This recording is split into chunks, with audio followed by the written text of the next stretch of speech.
జ్ఞానానందమయం దేవం నిర్మలాస్ఫటికాకృతం ఆధారం సర్వవిద్యానాం హయగ్రీవ ముపాస్మహే. ప్రేక్షకులకందరికీ కూడా నమస్కారం. మనం ఇప్పుడు ఈ వీడియోలో గురువు శని ప్రస్తుతం గోచారంలో గురుడు కర్కాటక రాశిలోను శని మీనరాశిలోను సంచరిస్తున్నారంటే ఇద్దరు కూడా జలరాశిలోనే ఉన్నారు. వీటినే మోక్ష రాశులు అని అంటారు. ఇది చాలా అరుదుగా చాలా రేర్గా జరుగుతుంది.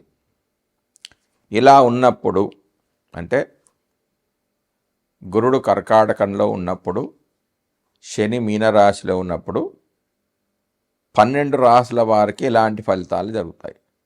ఇక్కడ రాశి అంటే చంద్రుడున్న రాశి కాదు, గురుడు ఉన్న రాశి. అంటే గురుడు మేషరాశిలో ఉంటే ఎలాంటి ఫలితాలు జరుగుతాయి, గురుడు వృషభ రాశిలో ఉంటే ఎలాంటి ఫలితాలు జరుగుతాయి, మిథునంలో ఉంటే గురుడు, మరియు రవి నుంచి కేతువు వరకు గ్రహాలు ఎక్కడుండాలి, వాళ్ళ జన్మజాతకంలో కర్కాటకంలో కానీ మీనరాశిలో కానీ ఉన్నప్పుడు మాత్రమే ఈ ఫలితాలు జరుగుతాయి. అంటే 12 రాశులు అంటే మేషం నుంచి మీనం వరకు, మేషరాశిలో గురుడు, వృషభ రాశిలో గురువు ఇలా ఉంటూ కర్కాటకంలో కానీ మీనంలో కానీ రవి నుంచి రవి, చంద్రుడు, కుజుడు, బుధుడు, గురువు, శుక్రుడు, శని, రాహు, కేతువులు ఉంటే ఎలాంటి ఫలితాలు జరుగుతాయి అంటే వాళ్ళకు మాత్రమే. అంటే ఇటు జన్మజాతకాన్ని కూడా పరిశీలించుకోవాలి. అంటే జన్మజాతకం ఉన్న వాళ్ళకు మాత్రమే ఇప్పుడు నేను చెప్పే ఫలితాలు అనేవి జరుగుతాయి. దీన్ని ఎవరి జాతకంలోనైనా గురువు శని ఆ రాశులలో ఉంటాయి. అంటే అగ్నితత్వ రాశుల్లో కానీ, భూతత్వ కానీ, వాయు జలతత్వ రాశుల్లో కానీ ఉంటే, అంటే వాటికి 15927 కనెక్షన్ ఉంటే, ఒకరికొకరు 1, 5, 9, 2, 7 స్థానాల్లో ఉంటే దీన్ని కర్మధర్మాధిపతి యోగం అంటారు. అంటే వీరికి జీవితం అనేది కొంచెం ఆలస్యంగా ప్రారంభమవుతుంది, కానీ స్థిరమైన జీవితం అనేది ఉంటుంది. చేసే కర్మలు అంటే వృత్తి కానివ్వండి, వ్యాపారం కానివ్వండి, ఎలా ఉంటుందంటే న్యాయబద్ధంగా ధర్మబద్ధంగా ఉంటుంది. మోసం చేయడం అనేది అసలు జరగదు, నిజాయితీగా సంపాదన ఉంటుంది. ప్రస్తుతం గోచారంలో కర్కాటకంలో గురుడు, మీనరాశిలో శని సంచరిస్తున్నారు. ఇద్దరు ఒకరికొకరు కోణ రాశిలో ఉన్నారు. ఈ 2 రాశులను జలరాశులు అంటారు. వీటినే మోక్ష రాశులు అని అంటారు. గురువు శని ఒకరొకరు కోణరాశులు ఉండడం వల్ల మేషాది వృశ్చిక రాశుల వారికి, అంటే ఇక్కడ చంద్రుడిని తీసుకోకండి, చంద్రుడిని రాశి తీసుకోకండి. మేషంలో గురువు ఉన్నప్పుడు ఎలాంటి ఫలితాలు కలుగుతాయి, మిథునంలో గురువు ఉన్నప్పుడు ఎలాంటి ఫలితాలు, ఇట్లా 12 రాశుల వారికి ఎలాంటి ఫలితాలు జరుగుతాయి అనేది నేను ఇప్పుడు జై శ్రీమన్నారాయణ. అంటే సింహరాశి అంటే చంద్రుడు ఉన్న రాశి కాదు, గురుడు సింహరాశిలో ఉండి వాళ్ళ జన్మజాతకంలో కర్కాటకంలో కానీ మీనరాశిలో కానీ రవి నుండి 9 గ్రహాలు ఉంటే ఎలాంటి ఫలితాలు జరుగుతాయి. ఇప్పుడు ఒక్కొక్క గ్రహం గురించి చెప్తాను. ముందు రవి మీనంలో కానీ కర్కాటకంలో కానీ ఉంటే, సింహరాశిలో గురువుడు ఉంటే వాళ్ళకి ఫలితాలు ఎలా జరుగుతాయి. అన్ని రకాలుగా అభివృద్ధి అనేది జరుగుతుంది. వీరికి తత్వం ఎలా ఉంటుందంటే వీరు ఎవరి మాట వినరు, పేరు ప్రఖ్యాతులు అనేవి కలుగుతాయి. అంటే అందరూ కూడా తన దగ్గరికే రావాలి, తన సలహాలే తీసుకోవాలని కోరుకుంటూ ఉంటారు. ఆరోగ్యం అనేది చాలా బాగా ఉంటుంది, ఉత్సాహంగా అన్ని పనులు పూర్తి చేస్తారు. ఉద్యోగంలో ప్రమోషన్స్ కూడా వచ్చే అవకాశం ఉంది, ఉన్నత పదవులు పొందుతారు. తర్వాత చంద్రుడు ఉండడం వల్ల, అంటే ఆ జలతత్వ రాశిలో చంద్రుడు ఉండడం వల్ల ఏం జరుగుతాయంటే విదేశీ ప్రయాణాలు చేస్తారు. అంటే చంద్రుడు ప్రయాణాలకు కారకుడు కాబట్టి ప్రయాణాలు చేస్తారు. తల్లితో గొడవలు జరిగే అవకాశం ఉంది. అంటే చంద్రుడు మాతృకారకుడు కాబట్టి గొడవలు జరిగే అవకాశం ఉంది. ఒంటరిగా ఉండటానికి ఇష్టపడతారు.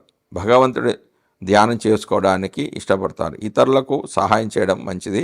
మానసిక సంఘర్షణలు చోటు చేసుకుంటూ ఉంటాయి. తనలోనే తను మదపడుతూ ఉంటాడు ఏదో ఒక బాధతోని. చంద్రుడు మనకారకుడు కాబట్టి 12లో ఉండడం వల్ల కొంచెం బాధపడుతూ ఉంటాడు. తర్వాత కుజుడు, ఇంటి వాతావరణం బాగా ఉండదు, అసలు కుజుడు రఫ్గా ఉంటుంది.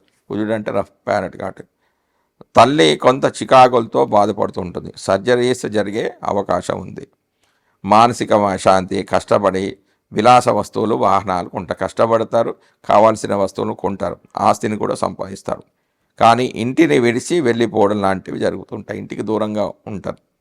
విద్యలో ఆటంకాలు ఎదురవుతాయి. తండ్రికి దూరంగా ఉండడం, ఉన్నత విద్య, దూర ప్రాంతాలకు ప్రయాణాలు చేయడం లాంటివి కూడా వీరి జీవితంలో జరుగుతాయి.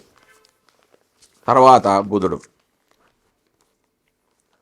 బుధుడు అంటే డబ్బులు అనేది ఖచ్చితంగా లభిస్తాయి.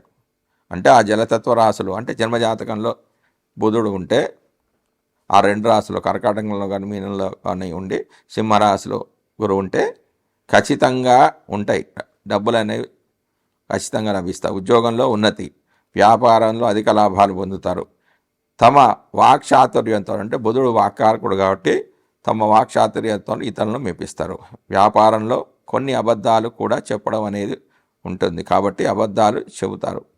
పరిచయాలు అనేవి చాలా పెరుగుతాయి, ఎక్కువ మంది స్నేహితులు దొరుకుతారు. తర్వాత గురుడు, కొత్త విషయాలు తెలుసుకుంటారు. తర్కము, న్యాయము, మంత్రశాస్త్రాల్లో నైపుణ్యాలు పెరుగుతాయి. విశేషమైన జ్ఞానాన్ని సంపాదిస్తారు. మంచి ఆలోచనలు అనేవి కలుగుతాయి. వారి పిల్లలు చదువులో బాగా రాణిస్తారు. మంచి మిత్రులు లభిస్తారు. జీవితం అనేది చాలా సంతోషంగా ఉంటుంది. ఇక శుక్రుడు ఉంటే అనర్గళంగా మాట్లాడతారు, హుందాగా మాట్లాడతారు. ప్రయాణాలు చాలా సౌకర్యవంతంగా చేస్తారు. అంటే డబ్బులు ఖర్చు పెట్టి మరి సుఖమైన జీవితాన్ని, సుఖమైన ప్రయాణాలు చేస్తారు. కానీ ఈ కాలంలో సోదరి లేదా భార్య ఏదన్నా అంటే తన ఎక్కడన్నా పెట్టుబడి పెడితే ఆర్థిక నష్టాలు వస్తాయి. కానీ తన సొంతంగా వృత్తి వ్యాపారాల్లో ఆర్థిక పురోభివృద్ధి అనేది జరుగుతుంది. అంటే డబ్బులు సంపాదిస్తారు బాగా. ఇల్లు భవనాల ద్వారా సంపాదన అనేది పెరుగుతుంది. విశేషమైన కీర్తిని సంపాదిస్తారు. పనిచేసే చోట అంటే తమ ఎక్కడైతే పనిచేస్తారో అనేక మంది స్త్రీలను కలిగి ఉంటారు, అక్కడ వాళ్ళ ఆఫీస్లో ఉంటారు. మిత్రత్వానికి అంటే ఫ్రెండ్షిప్కి విలువని వీళ్ళు ఇస్తారు. తర్వాత శని, దీర్ఘకాలిక వ్యాధులు జీవితంలో బాధిస్తూ ఉంటాయి. చాలా టెన్షన్గా ఉంటుంది, ఒత్తిడితో కూడిన జీవనశైలి ఉంటుంది. పార్ట్నర్స్ యొక్క సహకారం అనేది లభించకపోవడం, వివాహ ప్రయత్నాలు అనుకూలించకపోవడం కానీ క్రమశిక్షణ అనేది ఉంటుంది వీళ్ళకి. పెద్ద వయసు కలిగిన పార్ట్నర్స్ అనేవి లభిస్తారు. అంటే కొంచెం వీరికి కొంచెం ఇబ్బందికరమైన పరిస్థితులు అనేవి చెప్పవచ్చు. తర్వాత రాహు, మాయ, భ్రమలు మనస్సును కమ్మివేస్తాయి. ఈ దశలో పార్ట్నర్షిప్ చేసే వాళ్ళకి మోసపోయే అవకాశం ఉంది. అంటే తమ పార్ట్నర్స్ చేతిలో మోసపోయే అవకాశం ఉంది. వీళ్ళు కాకపోతే ఖరీదైన భోజనం చేస్తారు. అతీంద్ర శక్తులపై నమ్మకం అనేది పెరుగుతూ ఉంటుంది.